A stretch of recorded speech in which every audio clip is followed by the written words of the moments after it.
You are very welcome to our online lecture on writing, structuring thought, which we hope will help you as a guide for writing your essays, not only for psychology, but for all of your undergraduate classes. In this online lecture, we will discuss essay writing with respect to argument mapping, structure, planning, expectations, critical evaluation, referencing, inference, reflective judgment, presentation, and common errors. To begin this lecture, it is important that we all understand what it is we mean by an essay. An essay refers to a piece of prose-based writing that presents an argument. And an argument is the presentation of a claim or some point of view, along with reasons and/or objections that either support or refute the claim. Essays, depending on word count, generally consist of at least 12 to 15 points. Each point should reflect either a reason or objection. It is important to remember that an essay is an argument, and all arguments share the characteristics of being composed of a network of propositions, prose-based or otherwise, that are structured via logical, inferential relationships, such as those among a central claim, reasons for why the central claim is true, objections to the central claim, and rebuttals that object to objections. Please have a look at this piece of text. It presents an argument. It consists of a number of sentences within a number of paragraphs. The problem with text like this is that it presents information in a linear fashion, which makes it likely that reasons to support the central claim are spread throughout the piece rather than in near proximity. This is often the case in books, for example, where the central claim may be presented on page 4, but not refuted until page 156. Thus, if the information you desired was why not to believe the central claim, then all the information presented between pages 4 and 156 would be unnecessary and may cause you to forget why you even started reading the book in the first place. Now, have a look at this schematic. It presents the very same argument from the previous slide via a manageable, easily readable box and arrow format known as argument mapping. An argument map is a visual representation of that logically structured network of reasoning in which the argument is made unambiguous and explicit. That is, there is no need for attention switching from paragraph to paragraph or from page to page in search of reasons and objections to the central claim around which the argument is constructed. Argument maps use a box and arrow design in which the boxes represent propositions, that is, the central claim, reasons, objections, and rebuttals, and the arrows among propositions indicate the inferential relationships linking the propositions together. Thus, the provision of an arrow between two propositions indicates that one is evidence for or against another. Why would argument maps be able to facilitate improved learning? Well, argument maps are organized in a hierarchical structure, where propositions are identified as either reasons or objections. Much like in the creation of an outline, a hierarchical structure provides an organized representation of the text-based information in question. Color within argument maps allows the reader to easily differentiate reasons from objections, for example, green and red. Argument mapping decreases cognitive load, which is the burden placed on memory during the thinking process, as the maps naturally chunk the propositions together in close proximity, as opposed to text. Finally, research indicates that argument maps not only improve memory, but also improve critical thinking, which is vital to the essay writing process. Let's have a look at how argument mapping works. Please consider the following dialogue. Person A states, "I think emotions make thinking irrational." Person B replies, "Why?" Person A says, "Because in order to be rational, one needs to be impartial. Positive emotions make one too agreeable and inclined to making risky decisions. Negative emotions make one too skeptical and inclined to reject all forms of evidence." "But is not skepticism a critical part of good critical thinking?" says Person B.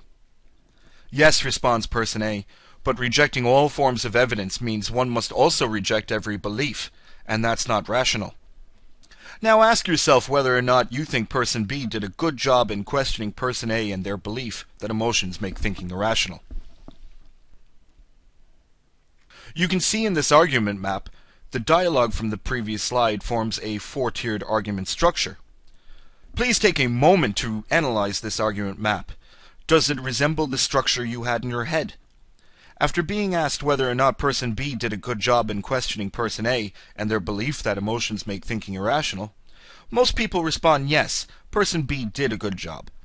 However, we can see from the argument map that this is not necessarily the case. Though person B queried why emotions might make thinking irrational and the impact of negative emotions, they made no attempt to query the effects of positive emotions on thinking. Thus, the argument map has made clearer the line of reasoning for us, thus improving our understanding of the topic, or in this context, the dialogue. To translate a text-based argument into an argument map involves a similar process. Consider arguments that reject the claim that emotions make thinking irrational. A commonly held belief is that emotions make thinking irrational. However, some people argue that neither emotion nor mood necessarily interfere with rational thought. For example, it has been found that low levels of positive emotion often maintain behavior and not disrupt it. Thus, if a behavior such as reasoning is associated with a pleasant positive feeling, the behavior is likely to continue. Also, emotion can enhance forms of cognition other than reasoning. For example, emotion can increase expressive communication. Also, a positive mood may actually help a person on creative kinds of tasks. However, these forms of cognition are not necessarily forms of rationality. Please note how a well-written piece of text puts related arguments into one paragraph. This rule, one paragraph equals one idea unit, often helps the reader to see and extract the structure of the argument. A paragraph can be short or long, and can contain many or few propositions. The main thing is that it holds together as an idea unit. Now consider the argument in argument map form. There are two major objections to the central claim, both of which have a separate paragraph, both of which are supported by subclaims, and one of which has a rebuttal. A good piece of prose puts related arguments into the one paragraph. We should keep this rule in mind. One paragraph equals one idea unit, not only when reading and analyzing the structure of an argument, but also when it comes to planning out our own writing. When writing, we ask the following question of ourselves. What is the main idea? Or what is the central claim? The title of your essay might be, We are happy when we are good. We might ask ourselves what set of arguments either support or refute the central claim, or the main idea. How are each of these arguments in turn supported, and can any of them be refuted? Now you must write. You must decide what information from this set of arguments that I have laid out above will you include in your essay. Now that we have begun to consider how to organize an essay, let us focus our attention on the actual structure of an essay. To begin, all essays consist of three parts. Part 1 of the essay is the introduction, in which we tell them what we're going to tell them. The second part of the essay, the body, is where we tell them. In the third and final part of the essay, the conclusion, we tell them again. If you don't start with a quote, start with something quotable. Now this, ironically, just happens to be a quote. However, in psychology essays, we don't actually mean to start with a quote. But it is important that you start with something quotable. That something quotable should be your research statement or your central claim. Using a reference statement is quite often a very good strategy here. The research statement or central claim presents what it is this piece is trying to argue. After you have presented the something quotable, you must justify your position. You might ask yourself, so what? What's the point? Why is this concept important? Why do you believe this? Better yet, why do you want me to believe this? It is at this stage you should list 3 to 5 core reasons for why you believe your central claim. It is these 3 to 5 core reasons that you will discuss at length within the body. Notably, introductions vary in size. In an essay, one paragraph is all that is necessary, whereas in a thesis or book, you might devote an entire chapter to the introduction. Where you told them what you were going to tell them in the introduction, in the body you were going to tell them in detail. To reiterate, within the body, you will present in detail each of your 3 to 5 reasons for why you believe the central claim. Remember, each reason is important and thus deserves its own paragraph. Remember, 1 paragraph equals 1 idea unit. A good rule of thumb is that each paragraph should contain no less than 3 sentences. After you have presented in detail each of your 3 to 5 reasons for why you believe the central claim, you should then present at least 3 to 5 more reasons to support each of your 3 to 5 initial core reasons. Again, that is 3 to 5 reasons for each core reason. If, and only if related, these 3 to 5 reasons should follow one another in the same paragraph in an effort to support one of your core reasons. If they are not directly related, then they should be placed in separate paragraphs. Again, 1 paragraph equals 1 idea unit, and related ideas remain in the same 1 idea unit. After presenting 3 to 5 reasons for each of your 3 to 5 core reasons, you need to ask yourself, are there reasons why I shouldn't believe this? Specifically, you will need to consider objections to your central claim, objections to your core reasons, and objections to your reasons to support your core reasons. If there are objections, then present them where relevant, that is, next to the idea it is objecting to. However, don't go overboard with objections. You don't want to persuade the reader to disbelieve your initial claim. So try to refute the objections as well. So then why bother, you might ask? Well, presenting objections exhibits 2 very important things. It shows that you have considered both sides of the argument, and that you have critically evaluated the topic. Finally, in the conclusion, after telling them what you're going to tell them, and also after telling them, you are going to tell them again. How do you do this? Well, start by reiterating your central claim. Next, explain why you believe your central claim with a little bit more specificity than in the introduction. Notably, this can come straight from the body. For example, reasons for your reasons. However, it should not be as detailed as it is in the body. Then you have an opportunity to discuss what you have found, in light of any limitations you may have encountered. You may consider what future research in the area should focus on, and why this type of research is important. Notably, this final part of the conclusion allows for some creativity on the part of the author. However, better than creativity, in this context, would be the use of critical thinking. I often have students approach me sometime after presenting this lecture, telling me how helpful this particular slide was. Students tell me that they use this slide as a template for successfully writing their essays, and I encourage you to do the same. This outline is a hierarchical structure, which was discussed earlier in this lecture in the context of argument mapping. In preparation of your essay, if you do not use an argument map, I urge you to use some hierarchical structure, like the one in this slide, to help you organize your thinking and your writing. You can set it up and simply fill in the blanks with the information appropriate to its place in the logical structure. Notably, when filling in your core reasons, make sure to put your weakest reason in the middle. Weakest, in this context, would refer to the least amount of support or the most easily criticized, in which case you might consider providing an objection as well. Your strongest reasons should go first and last in the body. I recommend this strategy based on a bit of cognitive psychology in practice. The primacy and recency effects. According to the primacy effect, we are more likely to remember information that is presented to us first.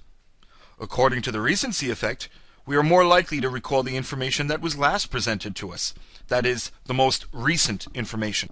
Given these 2 effects, we can essentially hide our weakest reason in the middle. However, just because we place what we conceive of as our weakest point doesn't mean that it needs to be weak. To reiterate, if you find that you are lacking justification for this particular reason, consider adding objections to it. Then try to refute these objections as well. Remember, presenting objections exhibits 2 very important things. It shows that you've considered both sides of the argument and that you have critically evaluated the topic. Make sure to plan your essay ahead of time. Even if you have 3 weeks to complete the essay, get started as soon as possible. You never know when real life will get in the way. That is, you cannot account for illness or personal issues that may arise between the present and the essay's due date. So when you get your essay, figure out what it is you're going to argue. Know why you're arguing that way, and know the alternatives. Develop an essay structure, such as the one in the previous slide, or through argument mapping, in order to provide yourself a visual representation of what the essay will look like before you even write it. This will allow you to adapt and cope with the potential surprises that may be encountered during the writing process. Remember, everyone has a plan until something unexpected happens. It is important that when preparing for an essay, that you know what is expected of you. You will always be expected to conduct some level of research. Quality, not necessarily quantity, is what you should be aiming for. It is expected that you answer the question and not a similar question that you prefer answering. It is expected that you critically evaluate the information that will go in your essay. You are also expected to use evidence to justify your claims and accurately reference where you obtained this evidence. So where do you get the reasons and objections that will go into your argument structure? Well, you get them from research. Research can be conducted 2 ways here. You can go online and search for journal articles related to your essay topic. I highly recommend using Google Scholar, which will provide you links to not only what the NUI library has access to, but also manuscripts that have non-denominated free access. The second way to conduct research is by going to the library and finding books relevant to your essay topic. It may be the case that your lecturer has reserved a number of copies of one specific book they've identified for you as being helpful in constructing your essay. Quality, not necessarily quantity, is what you should be aiming for. Use the 12 to 15 points rule that we discussed earlier as an anchor in essays. Make sure to consider the word limit as well. Perhaps the word limit does not permit discussion of 12 to 15 separate points. Maybe the discussion of 9 points is more feasible. Remember, many lecturers set the word count with a range of plus or minus 10%. For example, if the word count is 1,000 words, it would be acceptable that you submit an essay with anywhere between 900 and 1,100 words. However, make sure of your lecturer's word count policy before submitting under or over the word count. Another question you must ask yourself is whether you have 12 to 15 points. If not, do more research.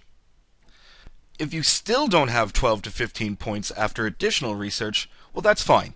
You were just making sure. Now, make a greater effort to critically evaluate the points you do have. Remember, we would much rather 12 points discussed and evaluated well than 24 points merely presented.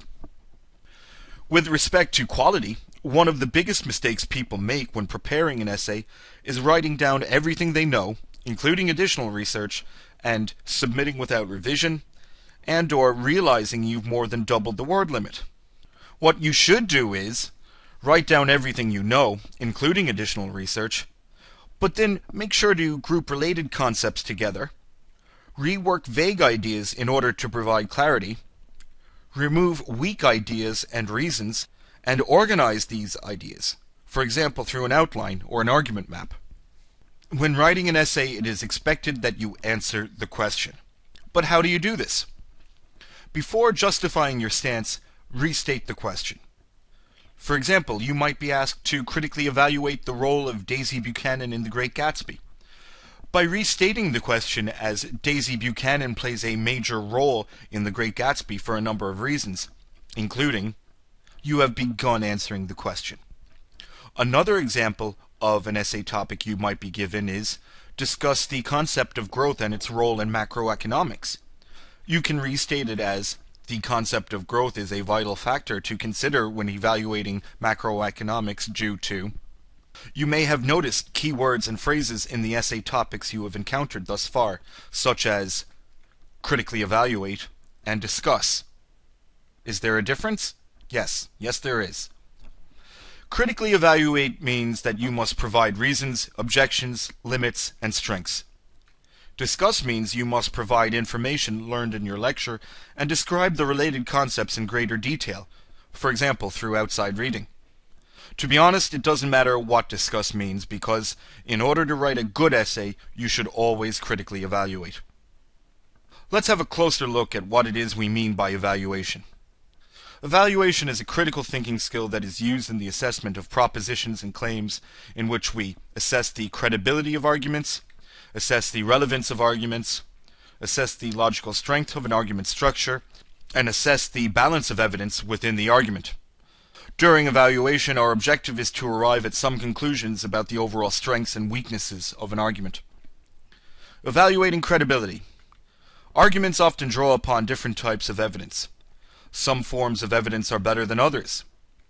Personal experience, common belief, expert opinion, statistics, and research. The first two sources, personal experience and common belief, should never be used in academic essays.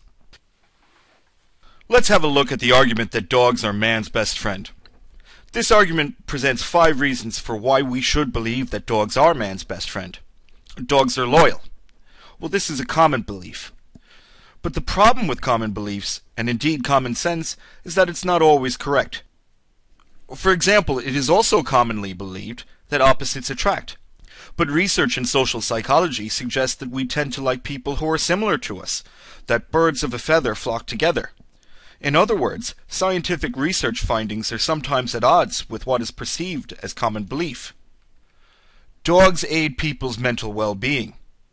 This comes from research, and as we noted earlier, research is the strongest source of justification. However, sometimes research may be of poor quality. It's difficult to conduct quality research. Suppose you simply compare people who have dogs with people who do not have dogs with respect to their mental well-being. And suppose you find that people with dogs report higher mental well-being.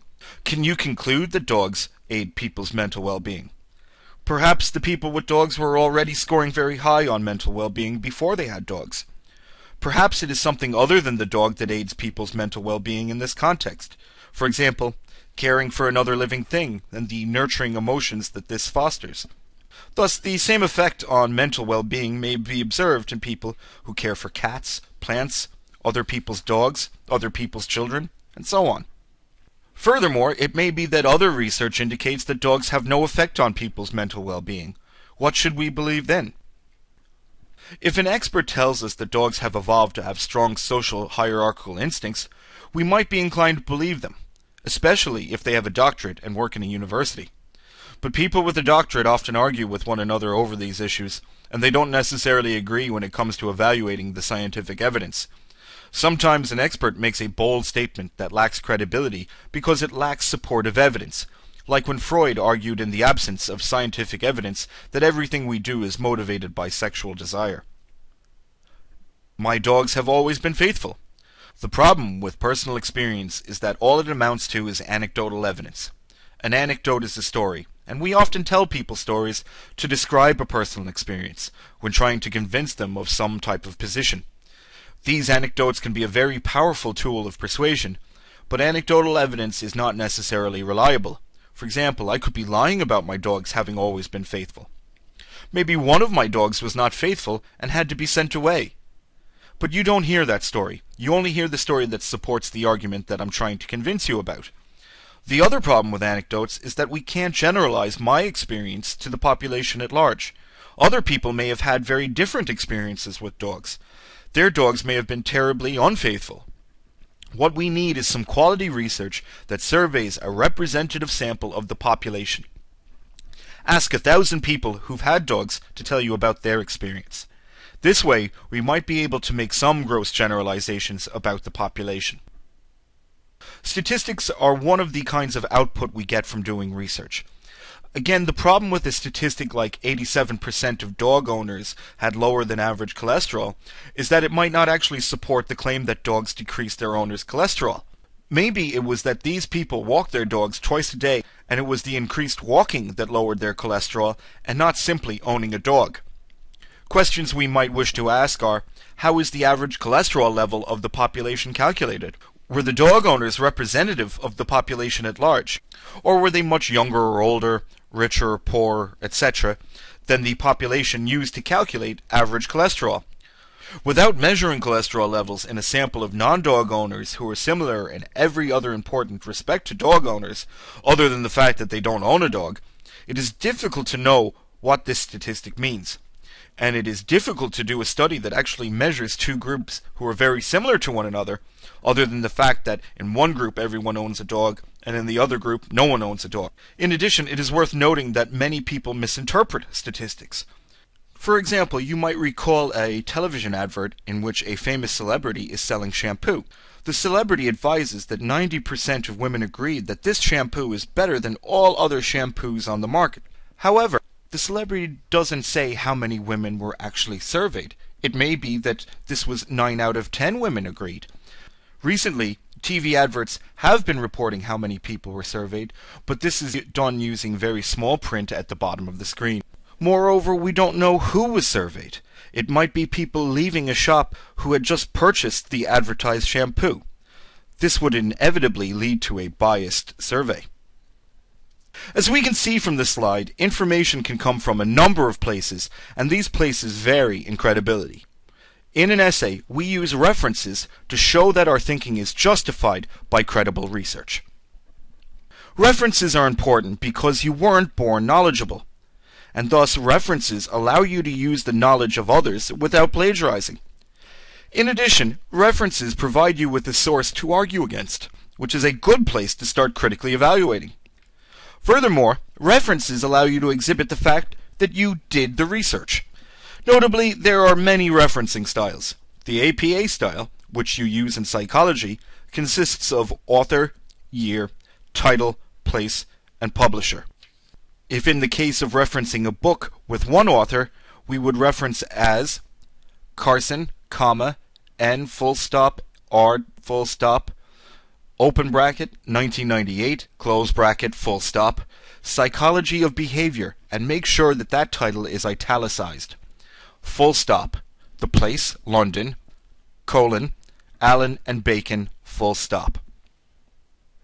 In the case of multiple authors, it would be Gleitman, comma, H, full stop, comma, Gross, comma, J, full stop, Ambersam, Reisberg, comma, D, full stop, open bracket, 2011, close bracket, full stop, Psychology, in italics, full stop, place, New York, colon, W. Norton and Company, full stop.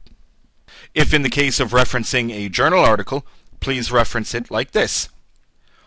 O'Malley, comma, N, full stop, P, full stop, open bracket, 2000, close bracket, full stop, Emotion and Moral Development, Journal of Irish Studies, comma, 68, open bracket, 4, close bracket, comma, 328 to 332.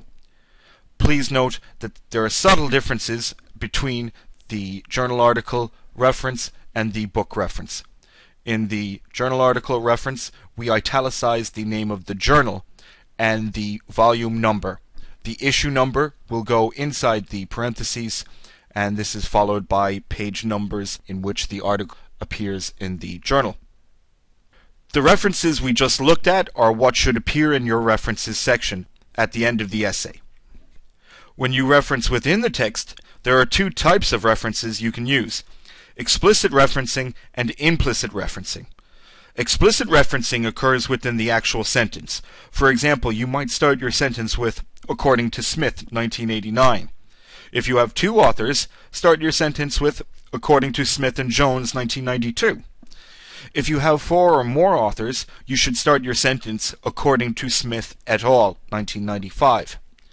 In the case of implicit referencing within the text, you place the reference at the end of the sentence in brackets, which includes the surname or surnames and the year. For example, Smith, 1989 for one author, Smith, Ampersand, Jones, 1992 for two authors. Please note this is where you use the ampersand instead of the actual word and. And like above, when you have 4 or more authors, you should use Smith et al. 1995. The relevance of your reasons and objections to your essential claim is also of utmost importance when writing a good essay. In order to evaluate an argument, we must assess the relevance of the propositions included within. Consider this argument structure. Are all the reasons and objections relevant to the central claim? Do the propositions below relate to the claim above? Which proposition do you think is irrelevant? Viewing pornography increases aggressive male behavior towards females because the sales rate of pornographic magazines in different US states is positively correlated with rape rates. But in Denmark, a study conducted for 10 years after the introduction of legal pornography in the country showed a gradual decrease in sexual assaults. But marital violence decreased in couples who completed behavioral marital therapy for alcoholism and remained sober during follow-up. Alcoholism may well be associated with increased levels of marital violence in some instances, but in the absence of any direct link to pornography, this proposition is simply irrelevant here. As a result, we must exclude it from our essay. To reiterate the overall structure of an argument, the relationship between the propositions is really important, and individual propositions need to be logically interconnected in order for the argument structure to be convincing. Sometimes we can improve upon the structure of an argument and help demonstrate its logical strength. Consider the following argument on aggression. 3 propositions support the central claim that alterations in human biochemistry have an effect on aggression. There are 3 supporting propositions, all right, but 2 of the propositions below, when considered together, support the third. And we could do a better job of revealing the overall logical structure at the base of this argument by placing 2 of the propositions beneath the third. Specifically, at the base of this argument, we are really trying to explain an intermediate conclusion. We're trying to explain how lead poisoning increases levels of aggression. And we can make this explanation explicit if we focus on the logical relationship among the 3 propositions at the base of the argument. Importantly, we say 2 things that might make us believe people suffering from lead poisoning display increased levels of aggression. First, we say that lead reduces the levels of serotonin in the brain. Serotonin is a neurotransmitter that is related to emotion. Second, we say people with reduced serotonin display increased levels of aggression. From these 2 propositions, we might reasonably deduce that people suffering from lead poisoning display increased levels of aggression. This may be an established finding in the scientific literature, but what we're doing here is explaining the relationship between lead poisoning and aggression by reference to the effect of lead on serotonin and the effect of serotonin on emotions. Now, we might then use this intermediate conclusion as one amongst perhaps many others to argue that alterations in human biochemistry have an effect on aggression. In order to evaluate an argument, we must also assess the logical strength of the argument structure. Are the propositions that support a conclusion logically related? Do the propositions allow us to infer the conclusion? Consider this example. The youth of today are very aggressive because the youth of today watch too much violent television, and watching too much violent television makes one aggressive. In the example, we have 2 propositions which together address the core elements in the conclusion, the youth of today and aggression. We mark these here in red. Notably, the conclusion states that the youth of today are aggressive, and there is a common element linking the 2 supporting statements below that make us believe this conclusion to be true. The common element is violent TV. We mark this here in blue. The youth of today watch too much violent television, and watching violent television makes one aggressive. Thus, we might infer that the youth of today are very aggressive. Another feature of our overall argument evaluation is the extent to which there is a balance of evidence in an argument structure. An argument may be biased in the sense that a person has a belief or prejudgment that makes them focus only on arguments that support their belief.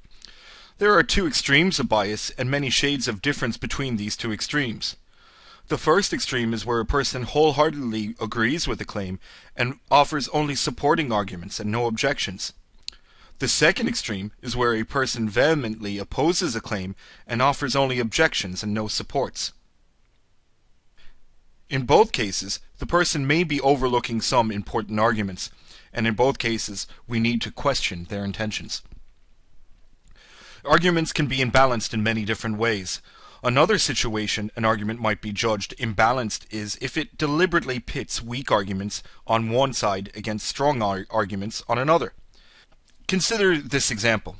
Television violence increases aggression in the viewer because my friend and I watched Gladiators last week and we attempted to joust, but when I hit my friend he fell off the rubbish bin and broke his legs. There was a brawl on television after the football match on Sunday, which instigated a riot in the pub. My brother bet up a guy one day in school after watching wrestling on television the night before. But Feshbach and Singer found that being subjected to consistent violent television programs over a 6-month period did not increase levels of aggression in teenagers. By placing a string of anecdotes on one side of the debate against a good quality experimental study on the other side, we may well wonder if the author is not deliberately pitting the strong against the weak to make us rethink our overall conclusion. Perhaps television violence has no effect on aggression in the viewer. We would need other good quality experimental evidence that suggests otherwise if we are to counter-argue the conclusions drawn by Feshbach and Singer. Anecdotes are insufficient. We need better reasons if we are to believe the central claim that television violence increases aggression in the viewer. Moving forward, inference is another critical thinking skill which involves the gathering of credible, relevant, and logical evidence based on the previous analysis and evaluation of available evidence, for the purpose of drawing a reasonable conclusion. This may imply accepting a conclusion pointed to by an author in light of the evidence they present, or conjecturing an alternative, equally logical conclusion or argument based on the available evidence. When we have a number of reasons to support our arguments, as you would in your essays and as in the argument map here, it is important that we are able to infer a solution while at the same time ensuring the logical strength of the argument structure. Thus, before we can infer our central claim, it is necessary that we infer our intermediate conclusions. In order to infer intermediate conclusions, we must first group related arguments together. These groups of related arguments are then used to derive intermediate conclusions. Intermediate conclusions are then used to derive a final conclusion. When we examine how intermediate conclusions and overall conclusions are derived, we often see limited logic and coherence in the overall argument structure. This is a very useful tool when evaluating the work of others. In order to write a good essay, it is necessary that we reflectively judge the essay topic and the information we use to justify the central claim. Reflective judgment is a critical thinking skill used to help us develop a better understanding of the nature, limits, and certainty of knowing, and how this can affect how we defend our judgments and reasoning. Moreover, reflective judgment involves the ability of an individual to acknowledge that their views might be falsified by additional evidence obtained at a later time. Reflective judgment also involves recognition that some problems cannot be solved with absolute certainty, that is, ill-structured problems, the types of topics and questions you are asked to answer in your essays. And because uncertainty exists over the level of correctness of any given solution to an ill-structured problem, we must depend on our ability to reflectively judge the situation. To reiterate, and perhaps more straight to the point, reflective judgment is our way of thinking about the way we think. For example, how we consider making changes to our views on a topic, or even the manner in which we think, in light of uncertainty or the presentation of new information. Thus, it is not necessarily the conclusion we derive that counts, but rather the manner in which we got there. Another thing that is expected of you when writing an essay is clarity and good presentation. After you have inferred a logical conclusion and reflectively judged both the information and the structure of reasoning that you have presented, you will want to explain and present it clearly. Text talk isn't great for essays. Though this may seem like common sense, our constant use of texting and instant messaging has made it that we use shorthand text speak, such as in the example in this slide, to communicate as quickly and as efficiently as possible. Its use serves us well in texting and may be something we include in an essay or piece of academic writing without even noticing. As this type of language has no place in academic writing, it is important that you double-check your work so that this style of writing is not included. Write as if your granny was reading. It is very important that you are clear in what you are saying in your essay. Imagine that you are writing your essay for a person who is not in psychology. Would they be able to understand it? Do not be afraid of quote-unquote dumbing it down, because you are being assessed based on your understanding of the topic, which is made clear based on your ability to explain the topic in layman's words, and not solely on your ability to reiterate a definition from the textbook. Depending on the type and length of your essay, you might consider using headings as subheadings, as this shows the reader that you have a structure and that your understanding of the topic is organized. Remember, this is the 21st century. Type and print your essay in black ink. The font style you should be using is Times New Roman, with size 12. Remember, this is what you should be doing, unless directed otherwise. Another way of ensuring clarity and good presentation is by avoiding glorious waffle. Remove all unnecessary words. If meaning is clear without a word or phrase, remove it, as it is eating away at your precious word count. Similarly, your essay correctors know when glorious waffle is used, simply to bulk up the word count. So if you are short 150 words, do a little bit more research and add to the strength of your essay, which inevitably will lead to a higher mark, as opposed to using unnecessary words as glorious waffle, which is only likely to harm your grade. A good rule of thumb is to reevaluate the words you use that end in ly. Here are a few examples of phrases that can be shortened by removing glorious waffle. Instead of saying the question as to whether, just say whether. Instead of saying there is no doubt that, just say no doubt.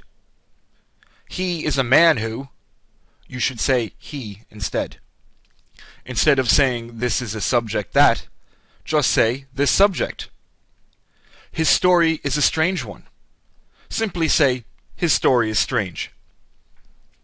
Don't blindly use a thesaurus. People have a tendency to use a thesaurus and replace the word they intended to use with a word they're not familiar with. That is, in order to help in paraphrasing from a book, or perhaps just to show off, which albeit similarly winds up being used incorrectly in that context. Again, essay correctors can very easily identify when the thesaurus has been consulted. Notably, showing off is a good thing when writing an essay. However, if you're going to show off, make sure you're right. The best way to show off is by presenting the reviewer with critically evaluated reasons and objections to the claims regarding the topic discussed. Another important aspect of essay writing is knowing the difference between e.g. and i.e. e.g. represents for example, and i.e. stands for that is. These are useful tools for maintaining fluidity in your writing. Now, let's look at a list of common errors. Please study them so that you do not make the same mistakes yourselves. There, and there. All three have the same sound, but all mean something different. Know the differences and double check that you use them correctly in your essay. Remember, spell check will not necessarily pick up this type of mistake. Firstly, this word does not exist, regardless of what spell check tells you. The word you are looking for is first, followed by second, third, etc. Proved. This is one of the dirty words of science. Never use the word proved, as we cannot prove anything. Research indicates, it suggests, and it provides models for which to conduct future behavior and thought, but it does not prove. Between and among. The word between is used when discussing the relationship between two people, places, or things. Among is used when describing the relationship among three or more people, places, or things. Data. The word data is plural. If you have one piece of data, this is known as datum. Similarly, criteria is plural. If you have one prerequisite, it is known as a criterion. These are extremely common mistakes, so please keep an eye on these. When you have finished your essay, I recommend clicking on the Find button, either under Edit at the top left of your screen, or on the right-hand side of the toolbar, depending on what type and version of word processor you are using. After clicking on Find, insert, in turn, each of the words that were discussed in the slide, and make sure that they are either removed or edited correctly. Another very common mistake is the misuse of commas. Be sure to use a comma after a sentence's introductory element, such as when you write in conclusion, for example, and thus or therefore. You should also enclose parenthetic expressions between commas. For example, the best way to see a country, unless you are pressed for time, is to travel on foot. Another very common mistake is the misuse of apostrophes. Apostrophes indicate possession, not plurality. For example, John's dog jumped. Students' feelings towards continuous assessment, and not feelings towards continuous assessments is. That is, it should be continuous assessments. The only time an apostrophe is used with respect to it is when you use it is. To avoid confusion, why not forget about using an apostrophe here and just say it is? This is actually a good rule of thumb in academic writing because you should not be using conjunctions at all, which it apostrophe is a type of. So don't use conjunctions in academic or technical writing. Oh, wait. I mean, do not use conjunctions in academic or technical writing. Semicolons are useful for writing. Thus, it is important we use them appropriately. Do not end a sentence with a preposition. A preposition is a word or phrase within a sentence that expresses temporal or spatial relations. As we could spend an entire lecture on discussing prepositions, it's best to leave you with this quick but simple example. Any word or phrase that you can use to describe the relationship between a plane and a cloud, for example, beside, next to, below, above, etc., is a preposition and should not be used to end a sentence. With respect to presentation, we have already discussed the use of fonts and the potential use of headings, depending on your specific instructions. It is also worth noting that though pictures are cute, they don't belong in an academic essay, as they don't necessarily add anything in aiding clarity. However, if you think a diagram or chart might help elaborate or clarify, include it as a figure. Tables might also be included where necessary to help clarify the points you have made. One thing that should not be ignored is the stress that often comes with preparing and writing an essay. Generally, there are two stimuli associated with essay-induced stress: the amount of work necessary to prepare and write the essay, and the time in which to complete this work. Luckily, there is a simple way to avoid this stress. Be organized. Remember, make sure to plan your essay ahead of time. Even if you have 3 weeks to complete the essay, get started as soon as possible. You never know when real life will get in the way. That is, you cannot account for illness or personal issues that may arise between the present and the essay's due date. Organize an essay structure, such as through the methods shown to you earlier in this lecture. This will allow you to adapt and cope with the potential surprises that may be encountered during the writing process. Remember, procrastination is stressful. Whatever you want to do tomorrow, do today. Whatever you want to do today, do it now. And finally, we would like to wish you the best of luck in your essay writing.